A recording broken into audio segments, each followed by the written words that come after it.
Assalamualaikum warahmatullahi wabarakatuh. Perkenalkan saya Kela Nazu Asali dengan NIM 2504201. Pertama-tama saya ucapkan terima kasih kepada Ibu dosen yang telah mengampu mata kuliah teori sosial kali ini, yaitu Ibu Yulia Hanoselina SIPMAP, yang dimana telah memberikan saya kesempatan untuk mempresentasikan hasil materi yang telah saya susun. Tanpa berlama-lama, di sini saya akan menjelaskan tentang teori struktural fungsionalisme dalam perspektif administrasi publik, yang dimana pada dasarnya teori ini muncul karena para ahli ingin memahami bagaimana masyarakat bisa tetap teratur walaupun terdiri dari banyak perbedaan. Setiap bagian dalam masyarakat, seperti keluarga, pendidikan, dan pemerintah, memiliki perannya masing-masing. Jika semua bagian menjalankan fungsinya dengan baik, maka kehidupan sosial akan berjalan dengan stabil dan harmonis.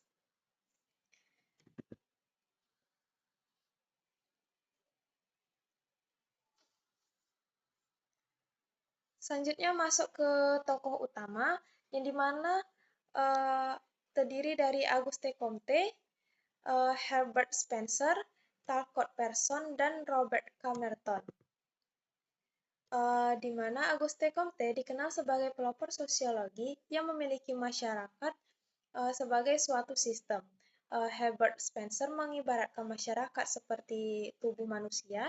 Talcott Person mengembangkan konsep sistem sosial yang saling berkaitan, sedangkan Robert Camerton menambahkan konsep fungsi manifest dan laten yang memperkaya teori ini.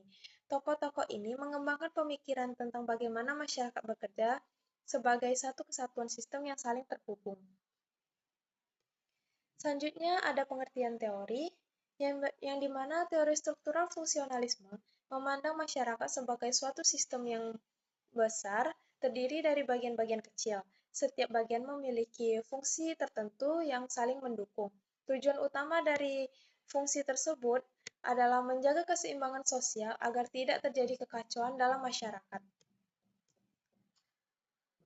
Selanjutnya ada konsep dasar, yang dimana terdiri dari struktur sosial, fungsi sosial, keseimbangan, dan integritas sosial. Struktur sosial adalah pola hubungan dalam masyarakat, seperti lembaga keluarga dan pemerintah. Fungsi sosial adalah peran dari masing-masing struktur tersebut.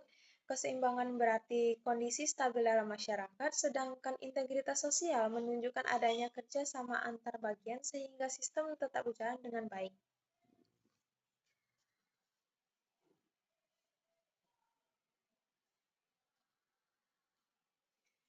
Selanjutnya masuk ke substansi teori 1, yang dimana dalam teori ini masyarakat dianggap sebagai sistem yang tidak berdiri sendiri-sendiri, setiap bagian saling bergantung satu sama lain.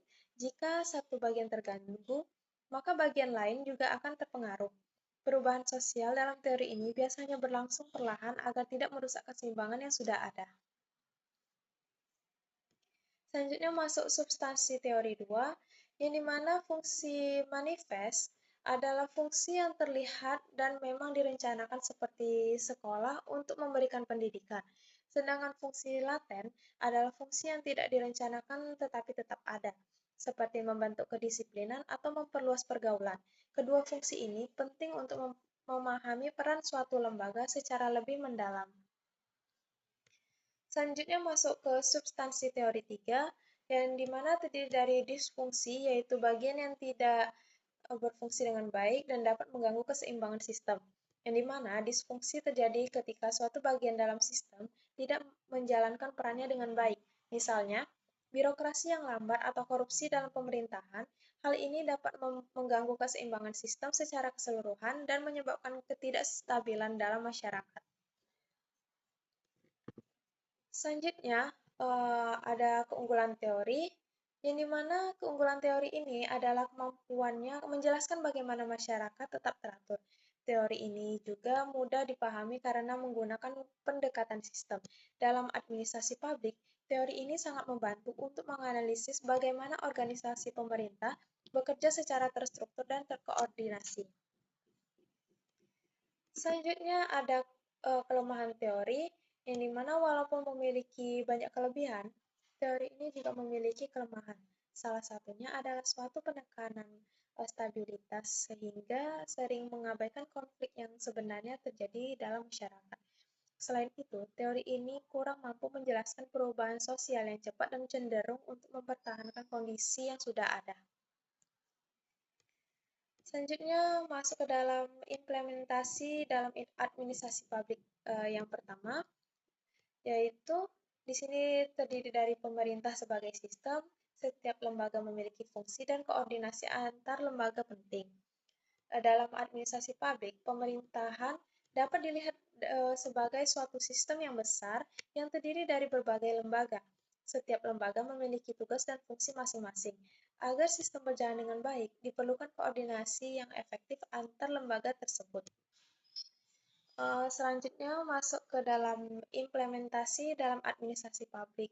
Yang kedua, yang dimana terdiri dari birokrasi sebagai struktur utama, pembagian tugas yang jelas, menjaga stabilitas pemerintahan.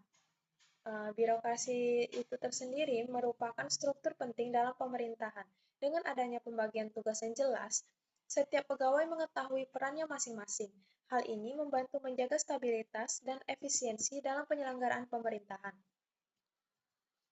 Selanjutnya masuk ke implementasi dalam administrasi publik yang ketiga, yang dimana dapat kita lihat seperti contoh dinas kesehatan menyediakan pelayanan kesehatan, dinas pendidikan menyediakan pendidikan, dan kepolisian memberikan suatu keamanan kepada masyarakat. Contoh ini menunjukkan bagaimana setiap instansi memiliki fungsi yang berbeda, tetapi saling melengkapi. Jika semua instansi bekerja dengan baik, maka pelayanan publik akan berjalan optimal dan masyarakat akan merasakan manfaatnya.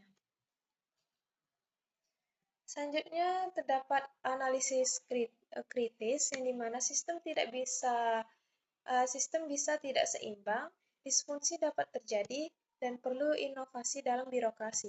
Dalam kenyataannya, sistem tidak selalu berjalan sempurna. Keseimbangan bisa terjadi akibat disfungsi atau perubahan yang cepat. Oleh karena itu, diperlukan inovasi dan perbaikan dalam birokrasi agar sistem tetap mampu beradaptasi dengan perkembangan zaman. Selanjutnya, ada kesimpulan yang dimana teori struktural fungsionalisme membantu kita memahami bagaimana masyarakat dan pemerintahan bekerja sebagai suatu sistem. Namun, teori ini perlu dilengkapi dengan pendekatan lain agar lebih mampu menjelaskan dinamika sosial secara menyeluruh. Sekian materi yang dapat saya sampaikan. Saya ucapkan terima kasih. Wassalamualaikum warahmatullahi wabarakatuh.